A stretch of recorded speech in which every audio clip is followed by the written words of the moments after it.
Este miércoles 25 de junio. El día de ayer nosotros dedicamos nuestro comentario al tema de, y vamos a insistir en eso en otro momento, de seguir replanteando que la crisis que acaba de ocurrir, que todavía no se ha sanado del todo y que pudo haber sido peor, del Golfo Pérsico, cierre del Estrecho de Hormuz, todo este conflicto, y que hubiera podido provocar en la República Dominicana una situación con la escalada de los precios, tiene que llevarnos, insisto, cuando vemos las barbas del vecino arder, poner las nuestras en remojo.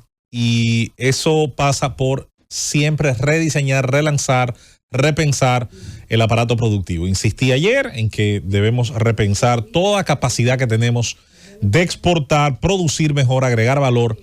Y qué bueno que salió vía a don Franklin García Fermín a hablar con la prensa con respecto al potencial de seguir haciendo a la República Dominicana un país atractivo para los estudiantes extranjeros, que es también, y lo han demostrado otros países, incluso más grandes que nosotros. El caso australiano es un caso extraordinario.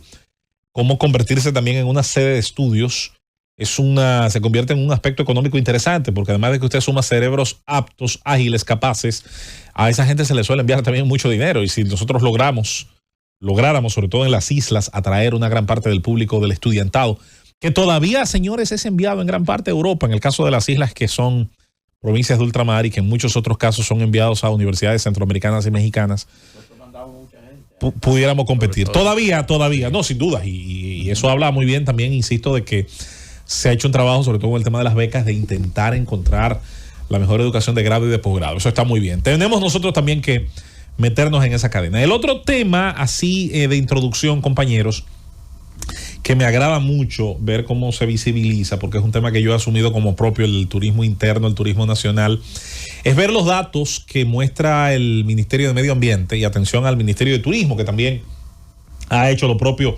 cuando vía Seistur invierte en infraestructura que facilita estas cosas que vamos a decir ahora.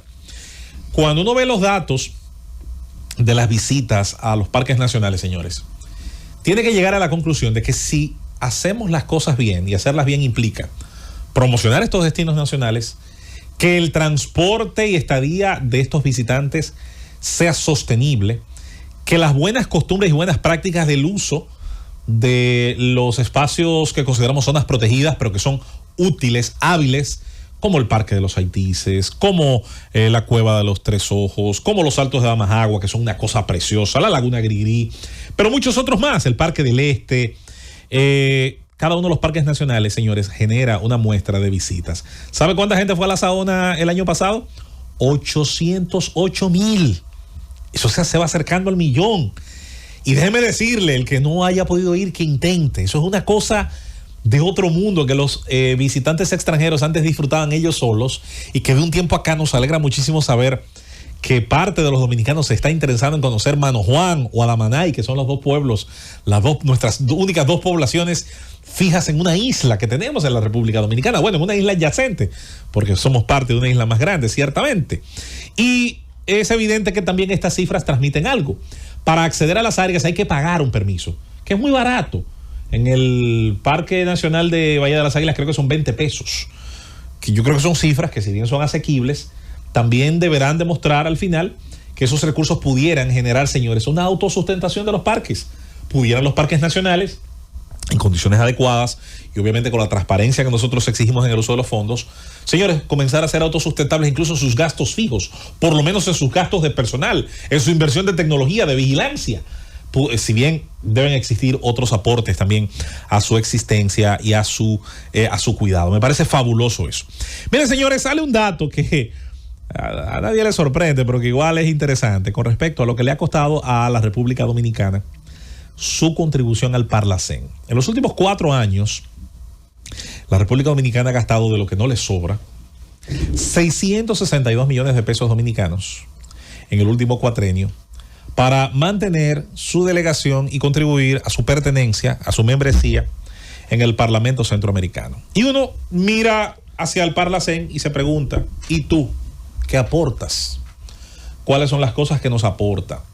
Y ahí quiero destacar que América Latina tiene un problema con el multilateralismo regional, con los organismos multilaterales de carácter regional.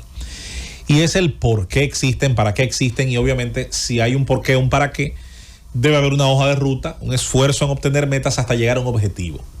La diferencia del Benelux eran las siglas de Bélgica, Netherlands o Holanda, como le llamamos nosotros a los Países Bajos, y Luxemburgo. El Benelux comenzó siendo una asociación de 3 países relativamente pequeños pero muy poderosos económicamente, que unificaron sus aduanas en pos de abaratar sus costos y su capacidad competitiva. Luxemburgo para colocar su acero, porque es un país pequeño pero con una potencia acerera y de siderúrgica y metalúrgica importante en su momento.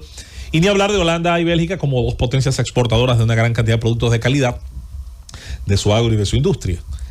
Y ese organismo, ese Benelux, funcionó tan bien que se convirtió en el ejemplo a seguir, el núcleo alrededor del que las demás naciones comenzaron a sumarse para crear primero el mercado común del acero, el mercado común del carbón y luego el mercado común europeo, que es a su vez el feto, el cual al nacer, al ser parido, permite procesar de una forma mucho más fácil lo que hoy llamamos Unión Europea, señores. Comienza como un acuerdo de libre comercio, como una liberalización de mercados, facilitando, como decía aquel gran asambleísta francés, que las mercancías cruzaran primero para que no tuvieran que hacerlo los ejércitos después. Quitar el proteccionismo económico que por muchos años tuvo el viejo continente y facilitar las cosas. Esa experiencia ha intentado ser replicada en otras partes del mundo con mayor o con menor éxito. Los tigres asiáticos lo hicieron muy bien. Otras asociaciones, otros grupos como el Golfo Pérsico lo han intentado hacer con mayor o menor éxito. En América Latina hemos tenido la desgracia de que las cosas inician de una manera y terminan de otra, porque también los propósitos cambian, porque los actores políticos cambian. No ha habido continuidad. Así como hemos exigido continuidad de Estado, tampoco ha habido continuidad regional en América para dar continuidad a las ideas que fundaron, por ejemplo, Mercosur, que nació, entre otras cosas, como una promoción del libre comercio, buscando repetir la experiencia del mercado común en el cono sur, y que terminó convirtiéndose, producto de los jefes de Estado y de gobierno que le siguieron a los fundadores de esta idea, en otro templo del proteccionismo y de las barreras y de los bloques y de no nos conviene competir por nuestra ineficiencia. Y con la excepción de un pasaporte que más o menos facilita el trasiego de personas, pues se ha quedado precisamente como una entelequia que ha intentado ser relanzada recientemente, hay que decir, pero que hay que ver qué se va a hacer. Parlacén tiene el problema de que pretende surgir como una especie de autoridad política de Centroamérica más los países que se sumen, olvidando cuál es el primer propósito que tal vez debería perseguir, que pudiera ser la unificación precisamente de los criterios económicos en una gran área de libre comercio que ya existe de alguna manera en el DRCAFTA, pero que pudiera ser profundizada como bloque hacia otras partes, no solo de América, incluso del mundo. Pudiera facilitar los procesos de la competitividad y colocación de todo lo que produce Centroamérica y el Caribe, incluyendo la República Dominicana como la más importante economía de ese bloque, y no quedarnos simplemente en lo que nos hemos quedado, en una entelequia que prácticamente todo lo que pare son una serie de emisiones de literatura política y de decisiones que no son en su inmensa mayoría vinculantes de nada y que no permiten dar pasos casi en ninguna dirección. ¿Qué logro se ha obtenido en la lucha, por ejemplo, por los derechos humanos, por una economía más próspera, por una facilidad en los mercados operativos, en la competencia entre mercados y hacia otros mercados por parte de Centroamérica, por la instalación en Centroamérica y el Caribe de sedes importantes de empresas de tecnología que puedan permitir adquirir conocimiento y generar áreas de trabajo que sean mucho más avanzadas? Es poco o nada. Esos 662 millones de pesos pueden ser pocos, es cierto, en comparación a otras cosas, pero definitivamente duelen en un país donde los recursos no sobran precisamente, faltan, y los que hay necesitamos una mejor prioridad de los gastos. Pero eso ocurre, entre otras cosas, y finalmente, porque el que no sabe para dónde va, ya llegó. Vámonos a la pausa y cuando retornemos estaremos continuando con más en esta ronda de comentarios este miércoles en el Gobierno de la Z. Llévatelo, Francis.